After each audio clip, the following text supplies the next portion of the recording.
الله الرحمن الرحيم قل هو الله أحد الله الصمد لم يلد ولم يولد ولم يكن له كفوا أحد صدق الله العظيم۔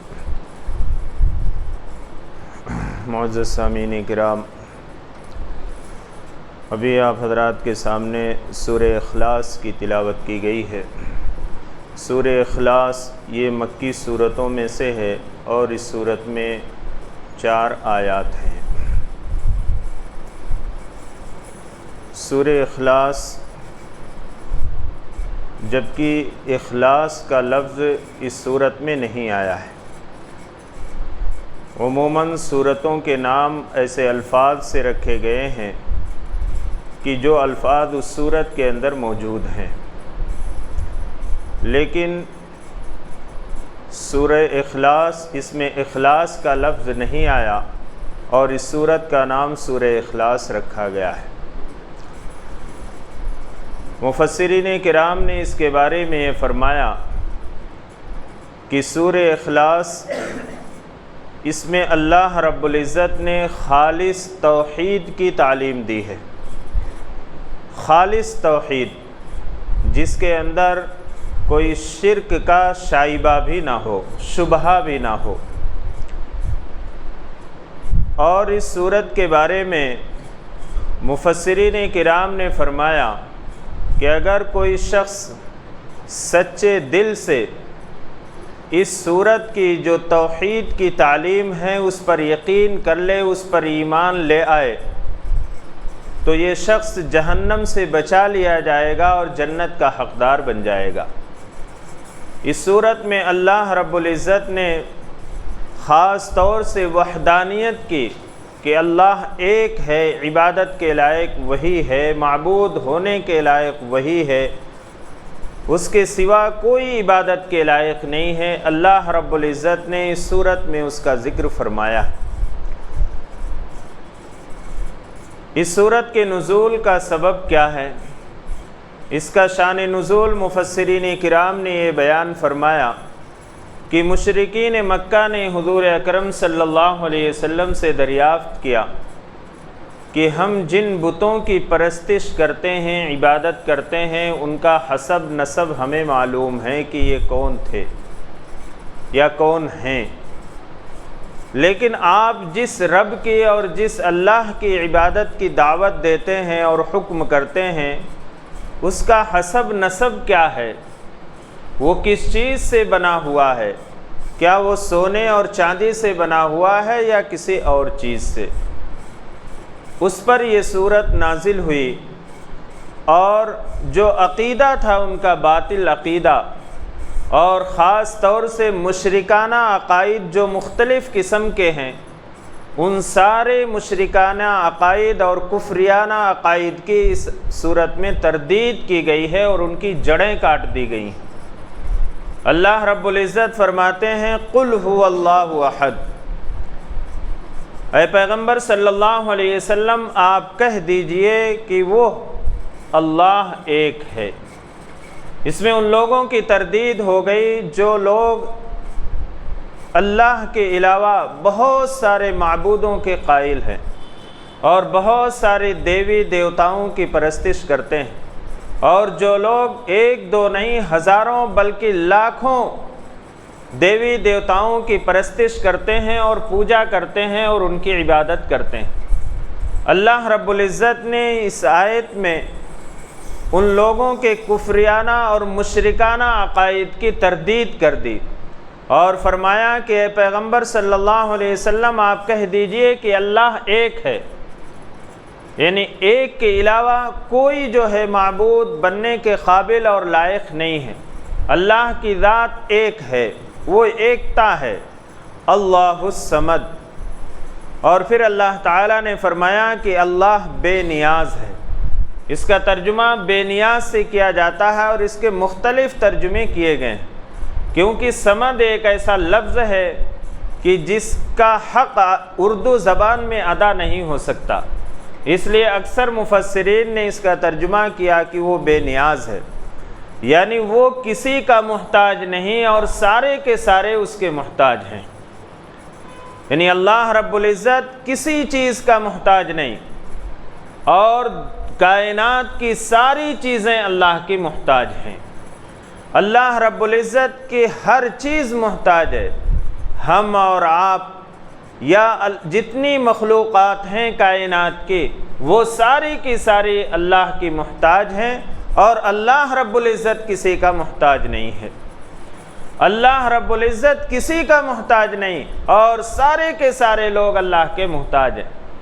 ہم ہر چیز میں اللہ کے محتاج ہیں۔ ہم کھانے میں، پینے میں، چلنے میں، پھرنے میں، عبادت کرنے میں، سانس لینے میں، ہر چیز میں اللہ کے محتاج ہیں، لیکن اللہ رب العزت کسی کا محتاج نہیں ہے۔ یہ ہمارا اور آپ کا عقیدہ ہونا چاہیے اور اس پر پختہ یقین ہونا چاہیے کہ ہم لینے کے لیے، دینے کے لیے ہر چیز میں اللہ کے محتاج ہیں۔ بغیر اللہ کے حکم کے اور اللہ کی مرضی کے ہم نہ کوئی چیز حاصل کر سکتے ہیں اور نہ کوئی چیز کسی کو دے سکتے ہیں۔ نہ ہم اپنی زندگی کے مالک ہیں، نہ ہم اپنے رزق کے مالک ہیں، نہ ہم اپنی موت کے مالک ہیں۔ کسی چیز کی ملکیت ہماری نہیں ہے، ہم ہر چیز میں اللہ کے محتاج ہیں، لیکن اللہ رب العزت کسی چیز کے محتاج نہیں ہے، کسی کے محتاج نہیں۔ تو اللہ تعالیٰ فرماتے ہیں کہ اللہ الصمد، اللہ بے نیاز ہے، اس کو کسی کی ضرورت نہیں ہے۔ اس نظام کو چلانے کے لیے اور اس دنیا کے چلانے کے لیے اللہ رب العزت کو کسی کی مدد کی ضرورت نہیں، وہ بے نیاز ہے، کسی کا محتاج نہیں۔ لم یلد ولم یولد، اللہ تعالیٰ فرماتے ہیں، جب کفار مکہ نے یہ پوچھا، مشرکین مکہ نے، کہ ہمارے معبودوں کا نسب تو یہ ہے لیکن اللہ تعالیٰ کا نسب کیا ہے؟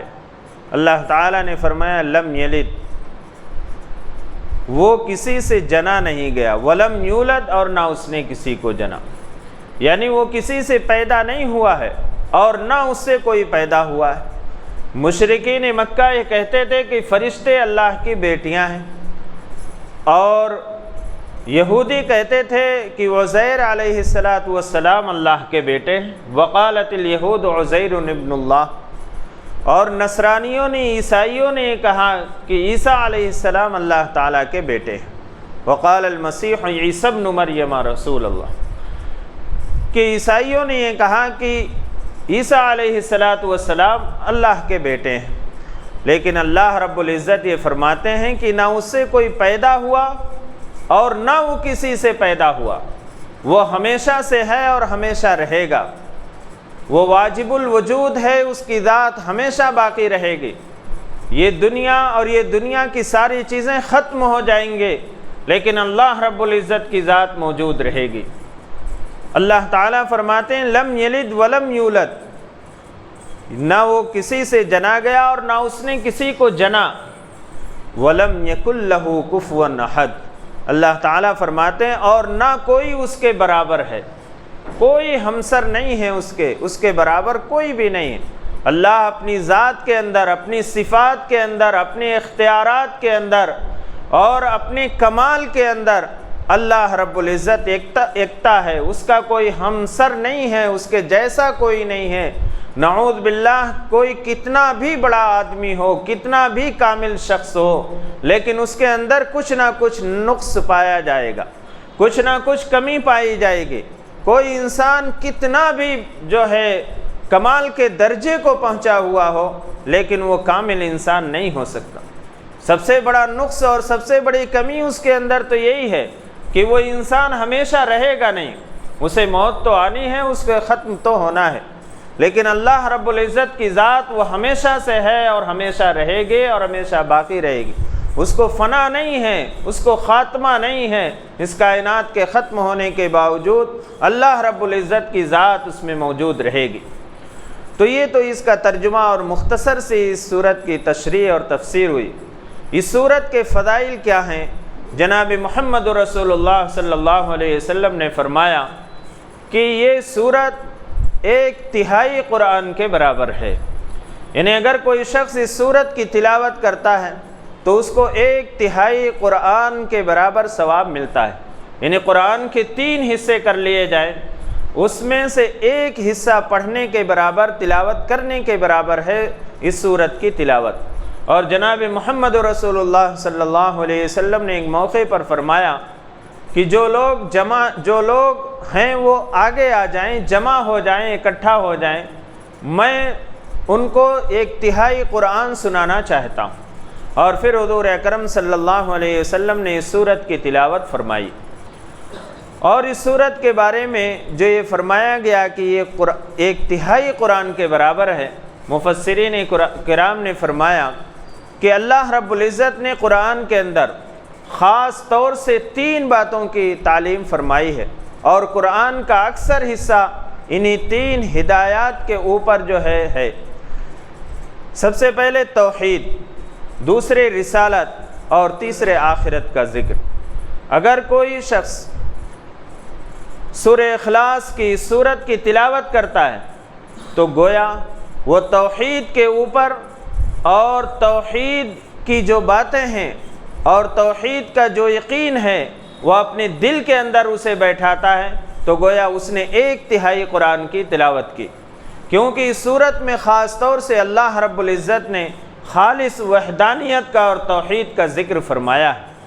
اور اس صورت کے بارے میں، اس کے فضائل میں جناب محمد رسول اللہ صلی اللہ علیہ وسلم نے فرمایا کہ اگر کوئی شخص اس سورہ اخلاص کو اور اس کے ساتھ معوذتین یعنی قل اعوذ برب الفلق اور قل اعوذ برب الناس، یہ 3 سورتوں کی اگر کوئی شخص صبح میں تلاوت کر لے تو اس کے لیے کافی ہے، پڑھ لے تو اس کے لیے کافی ہے۔ کافی ہونے کا مطلب یہ ہے کہ انشاءاللہ وہ ہر بلا سے محفوظ رہے گا، اور شام کے وقت بھی سوتے وقت اگر یہ 3 سورتوں کی تلاوت کر لے، اس کو پڑھ لے، تو رات بھر جو ہے وہ ہر بلا سے اور ہر آفت اور مصیبت سے محفوظ رہے گا۔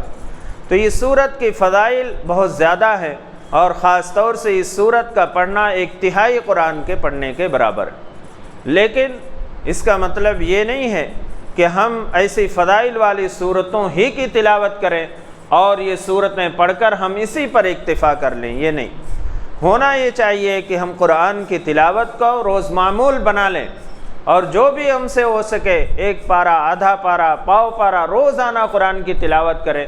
اور اس کے ساتھ ساتھ یہ فضائل کی جو صورتیں ہیں، سورہ یاسین ہے، سورہ واقعہ ہے، سورہ ملک ہے، اور سورہ اخلاص ہے، معوذتین ہیں، ان صورتوں کی بھی تلاوت ساتھ میں جاری رکھیں، صرف انہی صورتوں پر اکتفا نہ کریں۔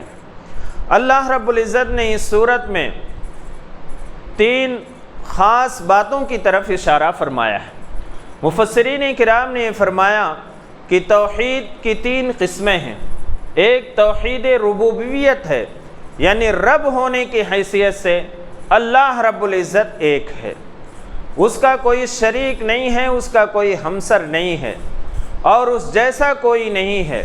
ربوبیت کا مطلب یہ ہوتا ہے کہ اللہ رب العزت پالنے والے ہیں، اللہ رب العزت اس نظام کو چلانے والے ہیں، اور ہمارا اور آپ کا عقیدہ یہ ہونا چاہیے، یقین یہ ہونا چاہیے کہ اسباب کے ذریعے سے ہماری پرورش نہیں ہوتی، ہم اسباب کے ذریعے سے نہیں پلتے ہیں، اصل ذات پالنے والی اور اصل تربیت کرنے والی ذات وہ اللہ کی ذات ہے۔ تو توحید ربوبیت یہ ہونا چاہیے کہ ہم ہر چیز میں اللہ کے محتاج بنے رہیں، ہم ہر معاملے میں اللہ کے محتاج رہیں۔ ہم کو کسی چیز کی ضرورت ہے، ہم اللہ سے مانگیں، ہم اللہ کی طرف رجوع ہوں، ہم اللہ ہی سے سوال کریں۔ اور انبیاء کرام رضوان اللہ، انبیاء کرام علیہم السلام نے اللہ رب العزت ہی سے سوال کیا۔ سب سے پہلے پیغمبر اور سب سے پہلے نبی حضرت آدم علیہ نبینا علیہ السلام نے فرمایا ربنا ظلمنا انفسنا وان لم تغفر لنا وترحمنا لنکونن من الخاسرین۔ اے ہمارے پروردگار، ہم سے غلطی ہو گئی، ہم نے اپنی جانوں پر ظلم کر لیا، ہم سے غلطی ہو گئی، اگر معاف نہیں کریں گے، آپ رحم نہیں کریں گے، تو پھر مجھ سے زیادہ نقصان اٹھانے والا اور خسارے میں پڑنے والا کوئی نہیں ہوگا۔ کس سے مانگا؟ اللہ رب العزت سے۔ اور حضرت موسیٰ علیہ نبینا علیہ السلام، حضرت ابراہیم علیہ نبینا علیہ السلام، سارے انبیاء کرام اللہ رب العزت سے دعا فرماتے ہیں۔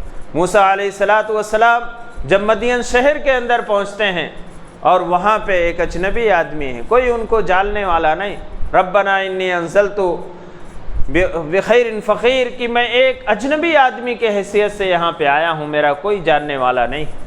وہاں اللہ رب العزت سے دعا کی۔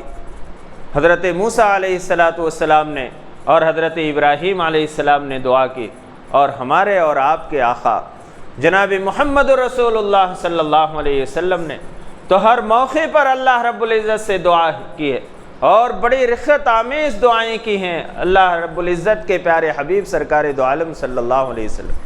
یہ اس بات کی طرف اشارہ ہے کہ جو بھی ہمیں مانگنا ہے اللہ رب العزت سے مانگنا۔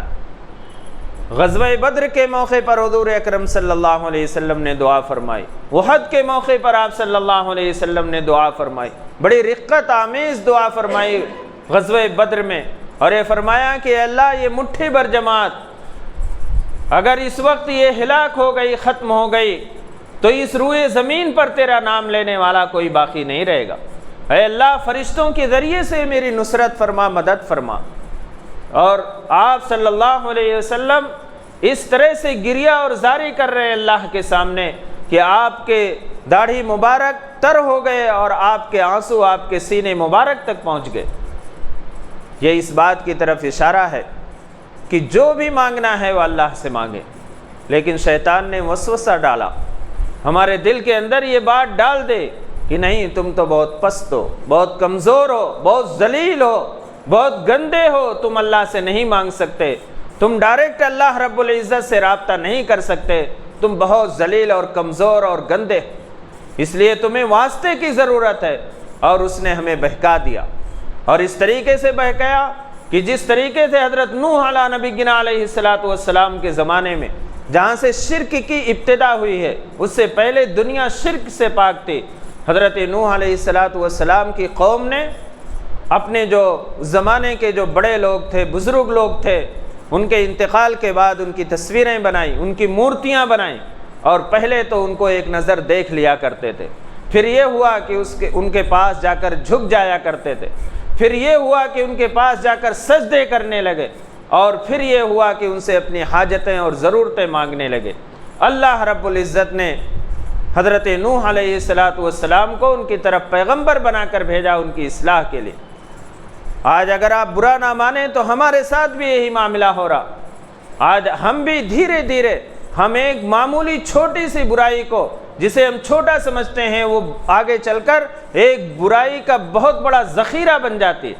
آگ کی ایک چنگاری جسے ہم نظر انداز کر دیتے ہیں، آگے چل کر وہی پورے محل کو اور پورے گھر کو جلا کر خاکستر اور راکھ کر دیتی ہے۔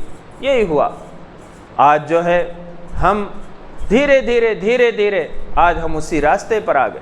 ہم میں سے کتنے لوگ ہیں جو اللہ کی عبادت بھی کرتے ہیں، لیکن اپنی ضرورتوں کو دوسروں کے سامنے رکھتے ہیں، دوسروں کے سامنے پیش کرتے ہیں۔ شیطان نے ہمارے دل کے اندر یہ بیٹھا دیا کہ اولیاء اللہ سے مانگو، وہ اولیاء اللہ تمہاری جو ہے باتوں کو اللہ تک پہنچائیں گے، تم ڈائریکٹ نہیں پہنچا سکتے۔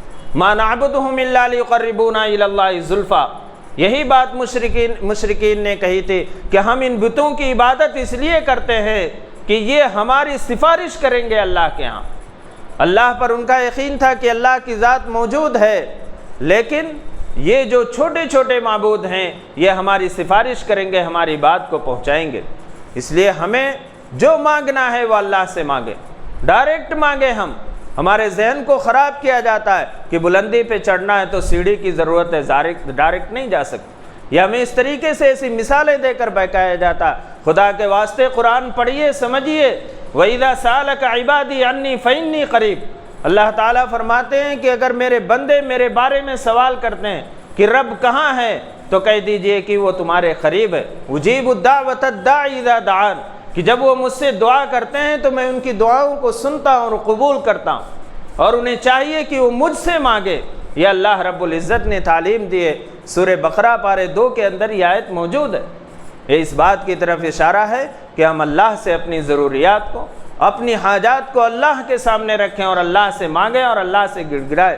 اور یہ انبیاء کی تعلیم تھی اور قرآن کی یہ تعلیم ہے۔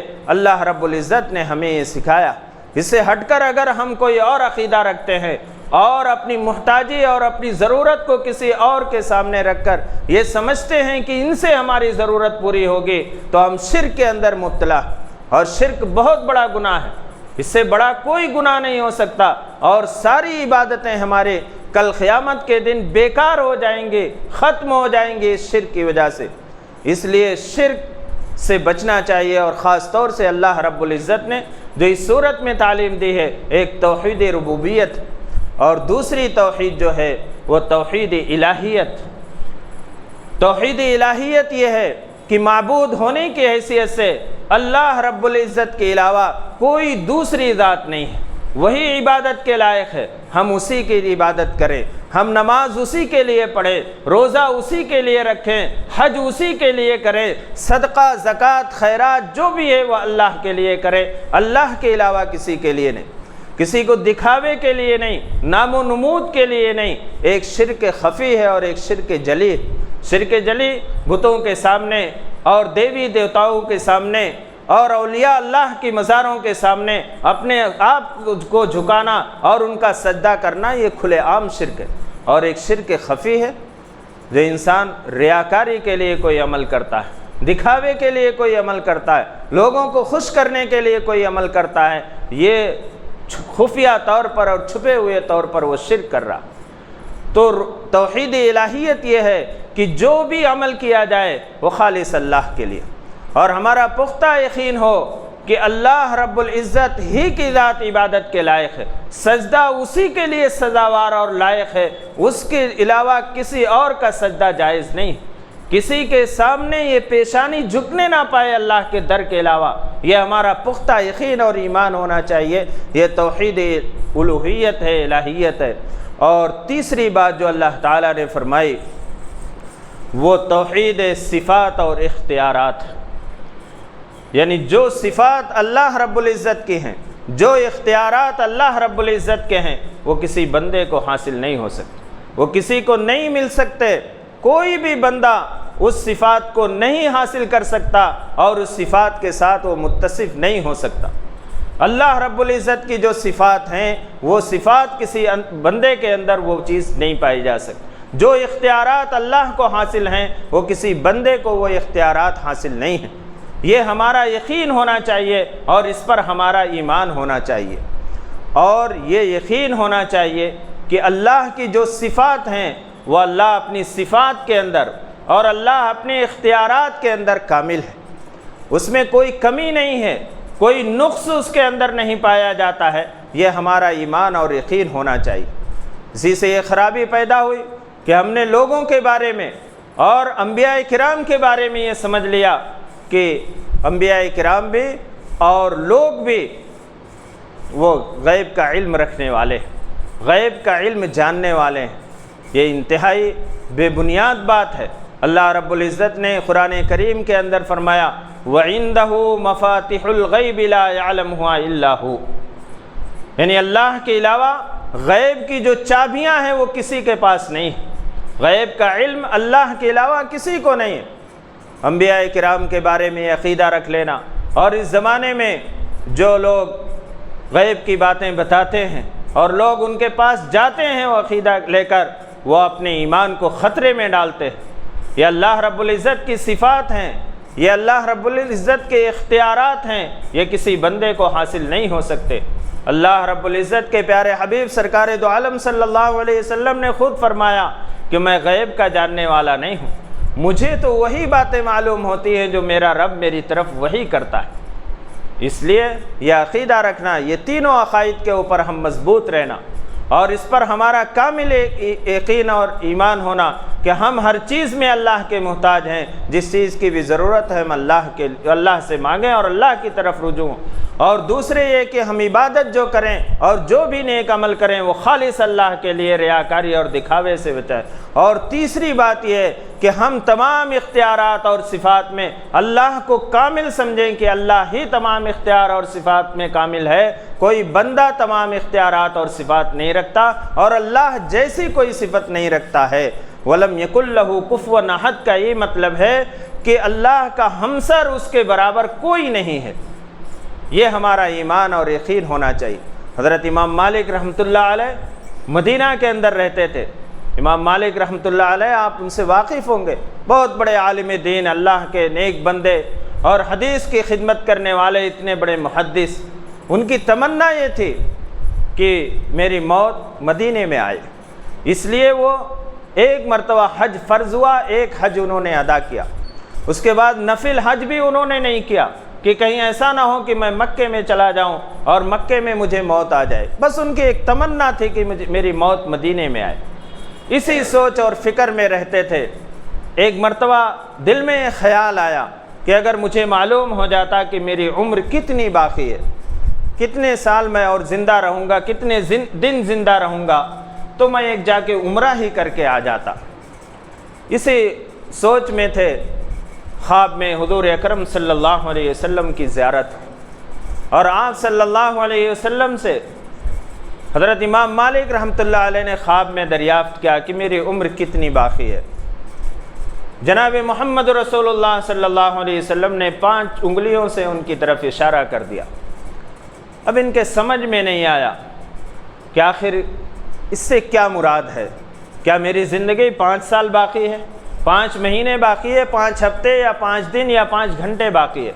علامہ ابن سیرین رحمۃ اللہ علیہ اس زمانے میں جو سب سے بہتر خوابوں کی تعبیر دیتے تھے، علامہ ابن سیرین، آج بھی ان کا نام ہے اور ان کی کتابیں موجود ہیں علامہ ابن سیرین کی۔ امام مالک رحمۃ اللہ علیہ اپنے زمانے کی محدث ان کے پاس گئے اور ان سے اس کی تعبیر پوچھی، تو امام مالک رحمۃ اللہ علیہ نے قرآن کریم کی ایک آیت کی طرف اشارہ فرمایا، ان اللہ عندہ علم الساعہ، جس میں 5 باتوں کے بارے میں فرمایا گیا کہ اس کا علم اللہ کے سوا کسی کو نہیں ہے۔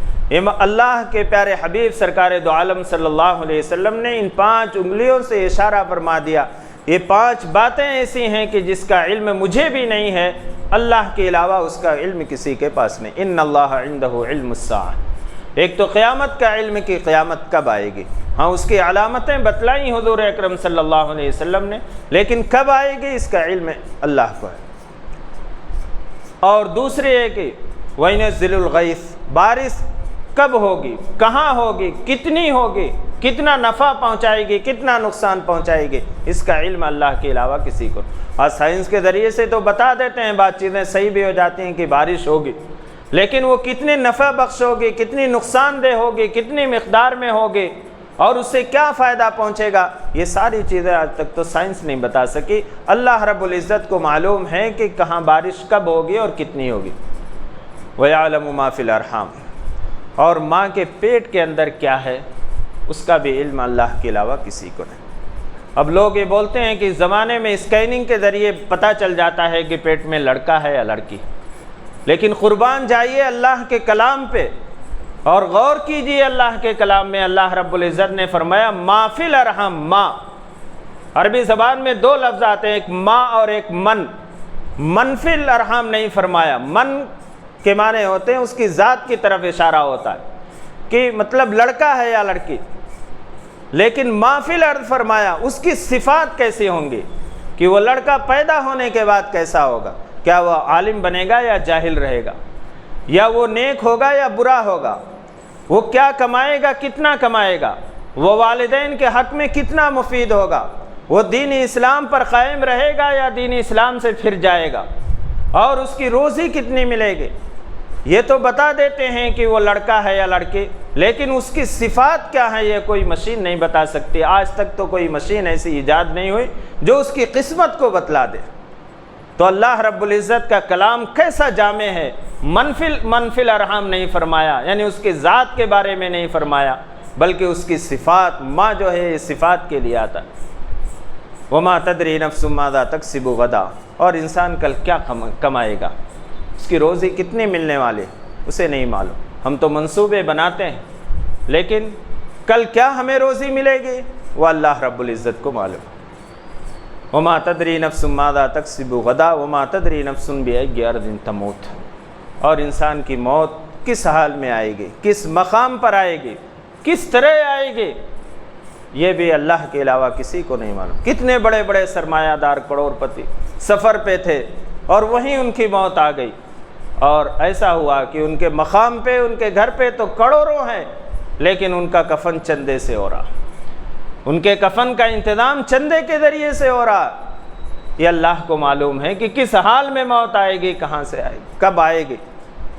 کتنے لوگ ہیں، کتنے واقعات سنے ہوں گے کہ موت آ گئی، لاوارث لاش پڑی ہوئی ہے، کوئی پرسان حال نہیں، پتہ چلا کہ فلاں خوبصورت حسین و جمیل آدمی کی لاش، فلاں رئیس صاحب کی لاش ہے، سفر پہ تھے، انتقال ہو گیا، کوئی وہاں پہ نہیں ہے، اور لاش ایسی ہی پڑی ہوئی ہے، لاوارث پڑی ہوئی۔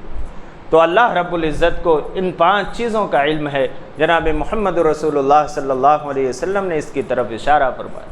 تو اختیارات اور صفات جو ہے اللہ کے، اس پر ہمارا یقین ہونا چاہیے کہ اللہ کے اختیارات اور صفات کامل ہیں، اور اللہ عالم الغیب ہے، اللہ کے علاوہ کوئی عالم الغیب نہیں ہے۔ یہاں تک کہ انبیاء کرام خود ہمارے اور آپ کے آقا جناب محمد رسول اللہ صلی اللہ علیہ وسلم نے فرمایا کہ میں غیب کا جاننے والا نہیں ہوں، مجھے اسی باتوں کا علم ہے جو اللہ رب العزت میری طرف وحی کرتے ہیں۔ تو اللہ رب العزت سے دعا ہے کہ اللہ تعالی ہم سب کو مرتے دم تک توحید خالص کے اوپر قائم رہے، اور اس صورت کا کبھی کبھی جو ہے اس کے فضائل جو ہیں وہ تو پڑھنا ہی ہے، اور کبھی کبھی اس کا ترجمہ اور اس کی تفسیر دیکھ لیا کریں، تاکہ ہمارے دل کے اندر اور ہمارے دل و دماغ کے اندر توحید خالص بیٹھ جائے، اور شرک کا شائبہ بھی ہمارے اندر موجود نہ رہے، اس لیے کہ شرک سب سے بڑا گناہ ہے۔ اللہ ہم سب کی اس سے حفاظت فرمائے۔ آمین وآخر دعوانا الحمدللہ رب العالمین، الحمدللہ رب العالمین والعاقبۃ للمتقین، والصلاة والسلام علی سید الانبیاء والمرسلین محمد وعلی آلہ واصحابہ اجمعین۔ یا حی یا قیوم یا ودود یا ذو العرش المجید یا فعال لما یرید، یا ارحم الراحمین ہماری خطاؤں کو، لغزشوں کو درگزر فرما دیجیے۔ ہم گنہگار، خطاوار، قصوروار بندے یا ارحم الراحمین اپنے گناہوں سے توبہ کرتے ہیں، گناہوں کی معافی چاہتے ہیں۔ یا ارحم الراحمین ہم سب کے گناہوں کو، خطاؤں کو درگزر فرما دیجیے۔ یا ارحم الراحمین جو بیمار ہیں انہیں شفاء کاملہ عاجلہ دائمہ مستمرہ عطا فرمائیے، جو پریشان حال ہیں ان کی پریشانیوں کو دور فرما دیجیے، جو ضرورت مند ہیں ان کی جائز ضرورتوں کی تکمیل فرما دیجیے۔ یا ارحم الراحمین ہم سب کو صحت و تندرستی عطا فرمائیے، تمام شرور و فتن سے ہم سب کی حفاظت فرما لیجیے، نفس و شیطان کے مکر و فریب سے ہم سب کی حفاظت فرما لیجیے۔ یا ارحم الراحمین امت مسلمہ پہ رحم کا، کرم کا، عافیت کا، سلامتی کا، درگزر کا معاملہ فرمائیے۔ مسلمان جہاں کہیں بھی پریشان حال ہیں ان کی پریشانیوں کو دور فرما دیجیے، خصوصاً فلسطین اور غزہ کے مسلمانوں کی مدد فرما دیجیے، ان کی نصرت فرما دیجیے، دستگیری فرما دیجیے۔ یا ارحم الراحمین ظلم کی انتہا ہو چکی، اب تو کمزور، ضعیف، بچے، بوڑھے، عورتیں بھی محفوظ نہیں ہیں۔ یا ارحم الراحمین ظالم کو اس کے ظلم سے روک دیجیے۔ یا ارحم الراحمین آپ بڑی قدرت اور طاقت کے مالک ہیں۔ یا ارحم الراحمین آپ کی قدرت اور طاقت کے سامنے دنیا کی سارے اسباب اور ساری چیزیں ہیچ ہیں، کچھ بھی نہیں ہیں۔ یا ارحم الراحمین آپ کی قدرت و طاقت کا واسطہ، یا ارحم الراحمین ظالم کو اس کے ظلم سے روک دیجیے۔ یا ارحم الراحمین فلسطین کے مسلمانوں کے اور عالم اسلام کے مسلمانوں کی مدد فرما دیجیے۔ یا ارحم الراحمین تیری امت پہ اس طرح سے تیرے آخری نبی سرکار دو عالم صلی اللہ علیہ وسلم کی امت پہ اس طرح سے ظلم و ستم کے پہاڑ توڑے جا رہے ہیں۔ یا ارحم الراحمین ظالموں کو ان کے ظلم سے روک دیجیے اور مظلوموں کی مدد فرما دیجیے۔ یا ارحم الراحمین فلسطین اور غزہ کے مسلمانوں کے حق میں جہاں جہاں بھی دعائیں ہو رہی ہیں، یا ارحم الراحمین ان کی دعاؤں کو قبول فرما لیجیے۔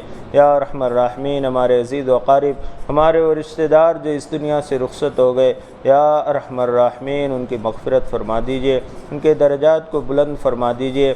ہم میں سے جن کے والدین اس دنیا سے رخصت ہو گئے ان کی بھی کامل مغفرت فرما دیجیے، انہیں کروٹ کروٹ جنت نصیب فرمائیے، جنت الفردوس میں اعلیٰ مقام عطا فرمائیے۔ اور ہم میں سے جن کے والدین ہیں ان میں سے کوئی ایک باحیات ہیں، یا ارحم الراحمین ان کی عمروں میں برکت عطا فرمائیے، انہیں صحت و تندرستی عطا فرمائیے، اور ان کے سایہ عاطفت کو ہمارے سروں پر تا دیر قائم اور دائم رکھیے۔ یا ارحم الراحمین جب تک زندگی عطا فرمائیے ایمان اور عمل صالح پر قائم اور دائم رکھیے، اور مرتے دم تک توحید خالص پر قائم اور دائم رکھیے، شرک سے ہم سب کی حفاظت فرما لیجیے، اور جب اس دنیا سے جانے کا وقت آئے یا ارحم الراحمین ہم سب کا خاتمہ اکمل ایمان پر نصیب فرمائیے۔ یا ارحم الراحمین حضور اکرم صلی اللہ علیہ وسلم کے صدقہ دفعل ہماری دعاؤں کو قبول و منظور فرما لیجیے۔ ربنا تقبل منا انک انت السمیع العلیم وتب علینا انک انت التواب الرحیم برحمتک یا ارحم الراحمین والحمد للہ۔